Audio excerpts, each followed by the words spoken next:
What's going on, y'all? Welcome back to another episode where we're talking about some of the major headlines that have taken place in the news recently. Today's topic of discussion is the newly reached Iran deal. The Trump administration has come to a bit of an agreement with the existing leadership in Iran to settle the tensions and the conflict that has taken place throughout the course of this calendar year. So let's look back now to uh, the JCPOA because this is something that we've been seeing compared a lot to the deal that we're coming to now, and which deal is going to be more effective. How is all this playing out? What's involved in each deal? What went into it? So let's really break all of this down. Well, the troubles in Iran really go back to the 70s when the country fell into a civil war, and the result of that civil war was the country that was pursuing more of a Western style, instead was taken over. It was overthrown and then became a Sharia law styled country. And ever since then, they've been very hostile to its neighbors and especially to the West. Um, and then fast forward a little bit to the Obama administration, which is where we found the JCPOA, the Joint Comprehensive Plan of Action.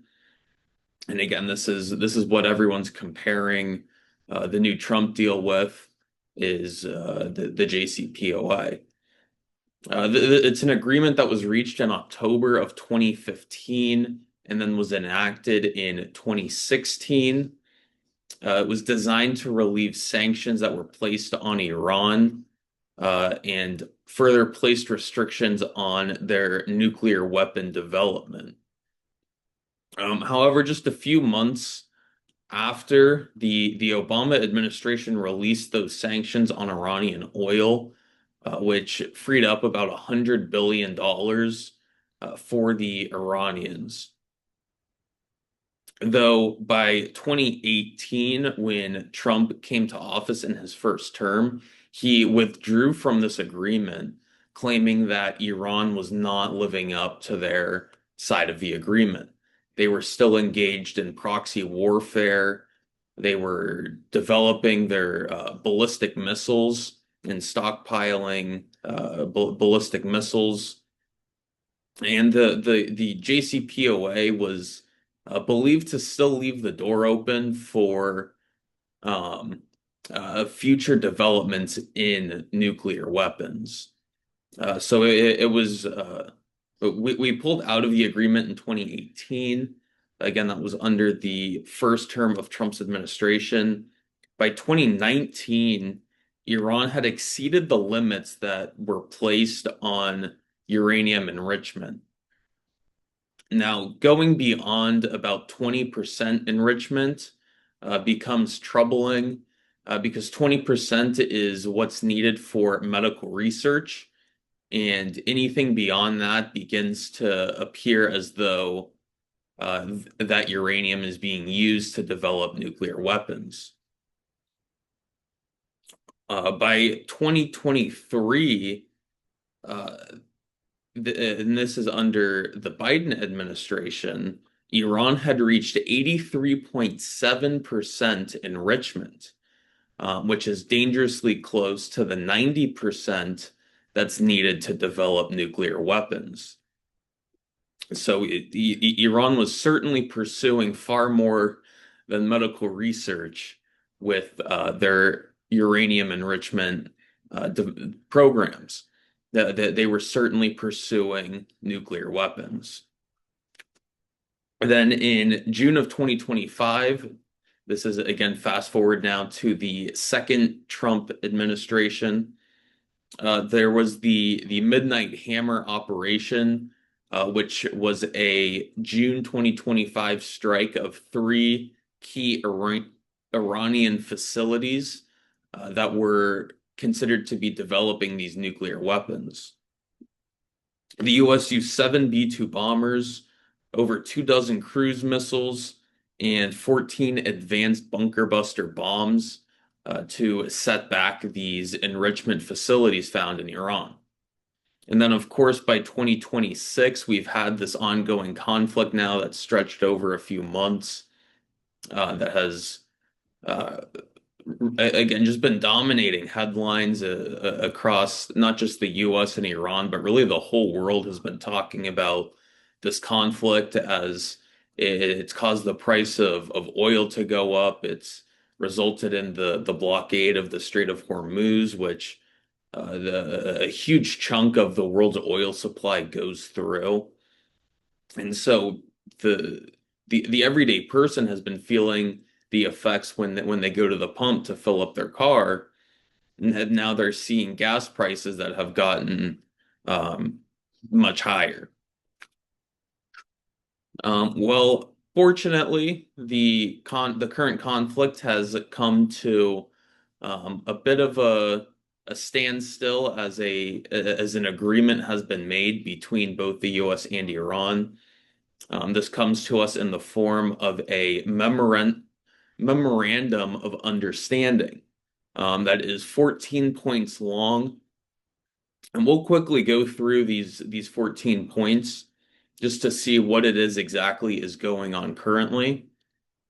Well, the memorandum of understanding is a 60-day deal with the assumption that within those 60 days, a final agreement is agreed to between the U.S. and Iran.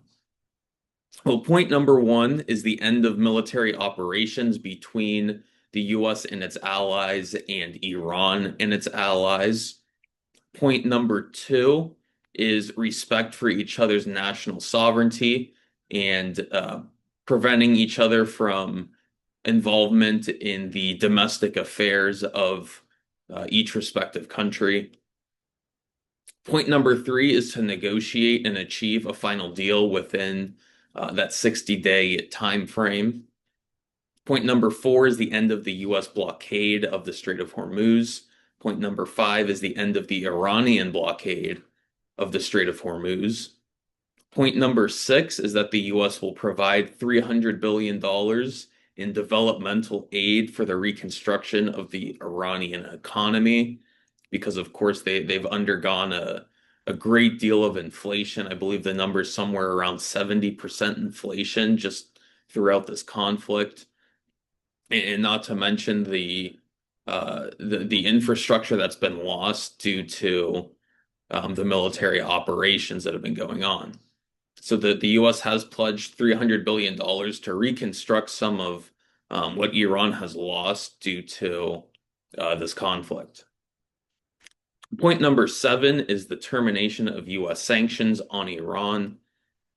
Point number eight, that Iran will not pursue a nuclear weapons program and will downblend their existing stockpile of enriched uranium. And now, really, this is what the U.S.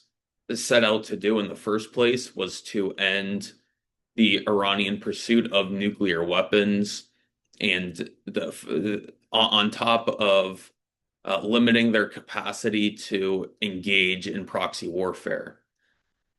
And so ultimately, I think that's what's going to be determined on whether or not it's a success, is if we come out the other end and Iran is less motivated to involve themselves in different operations around the world, considering Iran is the world's leading state sponsor of terrorism. Point number nine, no changes are required until the final deal is reached in 60 days, meaning that they'll continue their ongoing state of affairs in the meantime. Point number 10, the U.S. will waive sanctions while the final deal is being negotiated. Point number 11, the U.S. will release frozen and restricted Iranian funds and assets. Number 12 is the ability to monitor successful implementation and compliance. Again, because it's one thing to reach the deal, but it's another thing to make sure that the other partner is living up to their end of the bargain. Because, come, a year from now, if Iran is right back where they were in terms of their nuclear weapons development, in terms of the engagement in proxy warfare and things alike, then what's really been accomplished. So again, point 12 is the ability to monitor the successful implementation of the deal, which is really essential in coming to an agreement in the first place. Point number 13 states that points 1, 4, 5, 10, and 11 must remain intact while the final deal is being negotiated. And again, points these 5 points, 1 is the end of military operations, 4 and 5, the end of the US blockade and the end of the Iranian blockade. 10 and 11 is the release of sanctions and frozen assets that the US has placed on Iran. Point number 14 in the final deal is that, or the final point is that this deal will be endorsed by the UN Security Council to give it some sort of international credibility, again, once the final deal is reached. In total, I guess you can't really say for certain whether or not this is a win or a loss, a success or a failure, because until we have the final deal and until we have some time to really measure whether or not it was a success, we can't say for certain. Though I would say it's a step in the right direction in terms of where we want to see Iran in the global stage.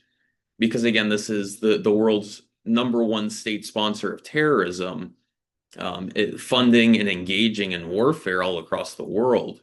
This is one of the most hostile countries anywhere on earth. A country that kills their own civilians. Someone had to step in and do something, and someone really had to take charge. And I mean, of course, that's going to be the United States. But if we come to this deal and nothing changes, then, it really just ends up being the same thing as the JCPOA, where we release all these sanctions on Iran, we assume that they're going to do what they say, and then they just don't. And I don't completely agree with the fact that we should be placing our trust in Iran to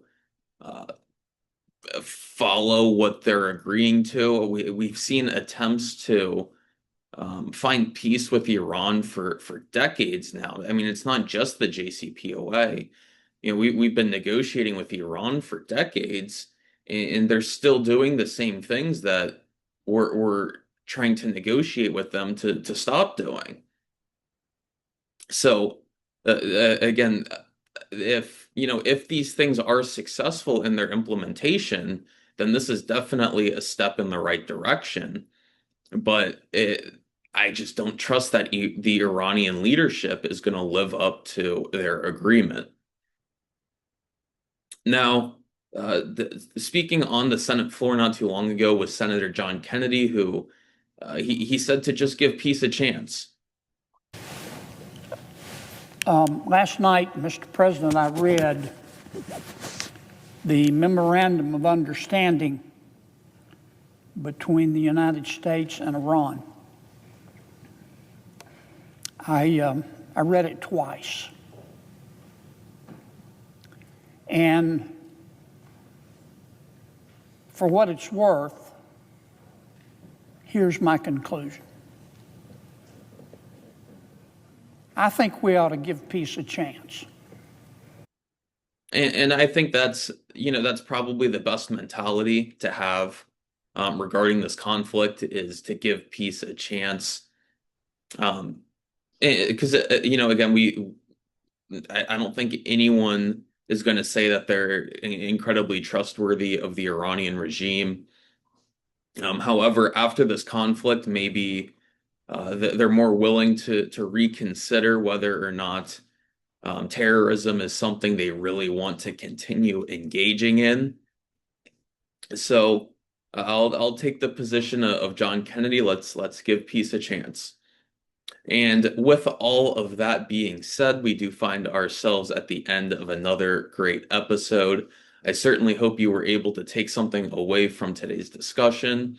My name is Brett Cody Fornatoro. I hope to see you again soon, and I will see you in the next episode.